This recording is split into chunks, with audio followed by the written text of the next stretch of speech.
Welcome to The Explainer. Today, we're digging into a fascinating analysis that looks back at the last 25 years of economic history and asks a really provocative question. We're going to explore the data, connect some surprising dots, and unpack what it all might mean for our future. So, the source material we're looking at kicks right off with this question.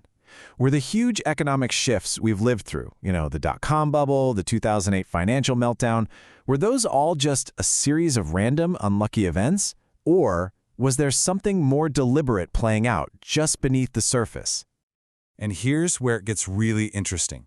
Because when you crunch the numbers on the timing and the sequence of what happened, this analysis calculates an 85% probability that it wasn't random at all.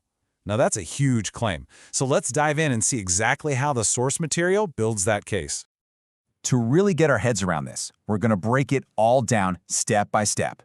We'll follow the source's own framework to build a clear picture of what's, let's face it, a pretty complex chain of events. Okay, first things first, we have to start with the undisputed facts. This is the foundation for the entire analysis, a timeline of things that are documented, that are verifiable, and that really aren't up for debate. So check out this sequence here, because this is where the pattern really starts to take shape. First, a major financial safeguard in the U.S., the Glass-Steagall Act, gets repealed.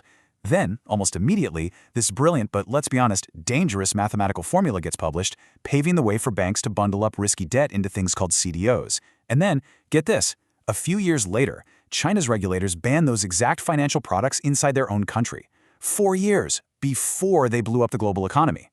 And the grand finale? After the 2008 crash, China swoops in and doubles its holdings of U.S. debt, basically becoming America's biggest creditor. And that's the key thing to remember here, right? These aren't just theories. Every single one of these is a documented historical fact. So with that foundation, let's see how they start to connect.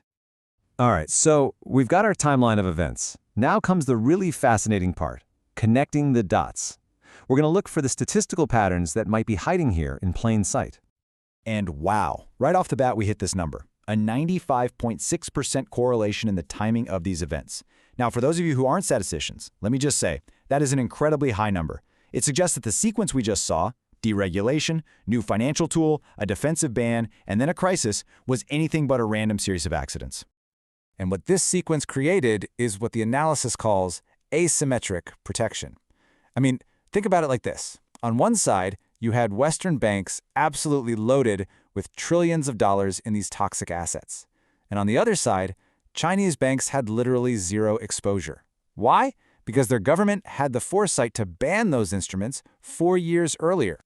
And this chart just lays out the consequence perfectly. As the U.S. economy was on its knees, China was in the ideal position to step in and buy up American debt at a shocking scale. I mean, they doubled their holdings in just 5 years. That's how they cemented their position as the world's #1 creditor. But there's another layer to this. The analysis points out the context in which all of this happened. It argues that while America's attention, and a staggering $8 trillion, was focused on the war on terror, this massive economic repositioning was happening almost completely under the radar. Okay, so you've seen the timeline, you've seen the incredibly high correlation, so what does it all mean? Well, this analysis avoids jumping to any wild conclusions, and instead just calmly lays out the probabilities. See, it doesn't just give you one answer, it offers up 3 possible interpretations. Was it partially coordinated, fully coordinated, or was it all just one giant coincidence? And as you can see, the odds are definitely not spread out evenly. The most likely explanation, with a 70% probability according to this analysis, isn't some vast, shadowy conspiracy. It's actually something much more pragmatic, that China simply recognized the deep structural cracks in the U.S. financial system, built up its own defenses ahead of time, and then, when the whole thing came crashing down, they were perfectly positioned to strategically and opportunistically capitalize on the chaos. So the real takeaway here isn't about pointing fingers. To frame the stakes, the source material brings in this quote from Henry Kissinger. The question isn't if economic competition happened. Of course it did. The real question is, how do we respond now? Do we adapt strategically, or do we slide into a catastrophic confrontation? And that brings us to the final and maybe the most important part of this whole thing, the path forward. So after laying out this vulnerability, the analysis doesn't just leave us hanging. Nope. It proposes a constructive, non-fatalistic way forward, a framework designed to build a much more resilient system so this kind of vulnerability can't be exploited again. And the proposed solution is this four-tiered approach you see right here. It all starts with building transparency, so we can actually see what's happening. Then, it moves to developing what it calls structural immunity to protect the system from shocks. After that, it calls for a redesign of the rules based on game theory to create better incentives, and finally, fostering a larger cultural shift toward long-term thinking. Now that first step is the big one, radical transparency. The core idea here is to use modern tech like the secure shared databases known as distributed ledgers to create a real-time, undeniable public record for major financial and political decisions. In short, it's about making the actions of powerful institutions completely transparent and accountable to all of us.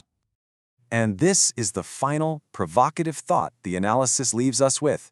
It's not a call to arms, but a call to awareness. It argues that this invisible war was only possible because our systems were opaque and vulnerable. So, the only path to an invisible peace, it concludes, is to make those systems transparent, fair, and accountable. The choice isn't between winning or losing another kind of war. It's between intelligent adaptation and mutual catastrophe. Definitely something to think about.